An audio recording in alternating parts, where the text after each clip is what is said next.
sepertinya setelah ini saya tidak perlu membuat pupuk organik cair lagi. Karena hanya dengan POC ini, tanaman bisa subur-subur seperti ini. Ini adalah jakaba. Iya benar, jakaba yang mungkin sering kalian dengar. Tapi, jakaba yang saat ini ingin saya buat cukup kompatibel untuk digunakan di segala fase. Dari fase vegetatif sampai generatif. Bahkan, sampai tanaman sudah berhenti berbuah. Saya menyebutnya dengan jakaba all-in-one. Untuk bahan-bahan yang saya gunakan sangat sederhana dan insya Allah mudah didapatkan, yaitu 500 gram dedak padi, 20 liter air bersih, pastikan air yang tidak mengandung kaporit, 1 genggam rerumputan hijau, boleh pakai jenis rumput apa aja, ini beratnya sekitar 200 gram, kayu yang sudah lapuk secukupnya saja, kalian sendiri yang menentukan takarannya gitu, mau sedikit mau banyak itu terserah, tapi jangan sampai berlebihan. Kemudian 500 gram humus. Pakai humus bambu lebih baik dan gak harus 500 gram. Boleh lebih, boleh kurang. Kemudian yang terakhir, 1 sendok makan garam krosok. Kalau nggak ada garam krosok, bisa diganti dengan garam dapur. Mungkin sebagian kalian ada yang bertanya, kenapa sih harus pakai dedak padi? Apakah boleh diganti dengan yang lain? Maka saya jawab, dedak padi mengandung protein, lemak, serat, karbohidrat, dan lain-lain. Nah, karbohidrat ini yang ingin saya manfaatkan sebagai umpan jakaba. Ketika saya membuat jakaba menggunakan dedak padi, maka jakaba itu mudah tumbuh dan mudah membesar.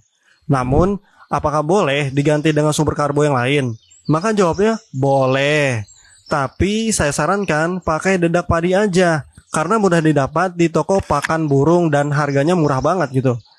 Selain itu, dedak padi mengandung kalsium, fosfor, dan magnesium. Unsur tersebut dibutuhkan oleh tanaman. Nah, kalau air yang digunakan tidak boleh mengandung kaporit. Soalnya itu dapat mematikan mikroorganisme. Kemudian rumput. Saya menggunakan rumput hijau sebagai salah satu sumber nitrogen. Karena yang saya tahu, semua materi dedaunan hijau mengandung nitrogen. Adapun kayu lapuk, sebenarnya ini pengalaman pribadi saya. Jadi ketika saya kecil, saya senang banget bercocok tanam. Jadi pada saat itu saya menyediakan wadah khusus untuk menyiram tanaman saya. Kemudian tidak sengaja ada kayu lapuk yang terjatuh dan masuk ke dalam wadah air itu. Saya biarkan begitu saja dan tetap menyiramkan airnya kepada tanaman saya. Dan gak lama dari itu, bunga-bunga bermekaran dan buahnya semakin melimpah daripada sebelumnya. Usut punya usut, ternyata kayu mengandung kalium, yang mana kalium adalah salah satu sumber unsur hara yang dibutuhkan tanaman pada fase generatif. Humus. Saya gunakan humus sebagai sumber jakabanya.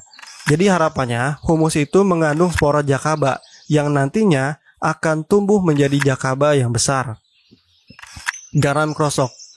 Nah, garam krosok ini mengandung banyak sekali mineral, termasuk magnesium, kalsium, sulfat, dan kalium. Semua unsur-unsur yang barusan dibutuhkan tanaman pada semua fase. Pertama, siapkan airnya terlebih dahulu. Kemudian masukkan dedaknya. Aduk-aduk hingga merata. Setelah rata, masukkan rumput hijaunya. Pastikan rumput ini tenggelam. Setelah itu, masukkan kayu lapuknya. Terakhir, masukkan humusnya. Usahakan humusnya jangan sampai tenggelam. Oh ya lupa, kita carikan dulu garam krosoknya. Setelah cair, masukkan ke dalam olahan yang tadi. Jangan lupa tutup wadahnya, tapi nggak perlu terlalu rapat. Setelah ini, biarkan selama 30 hari. Alhamdulillah, sudah 30 hari berlalu. Saatnya kita cek dulu nih ramuan jakaba kita. Alhamdulillah, jakabanya sudah jadi.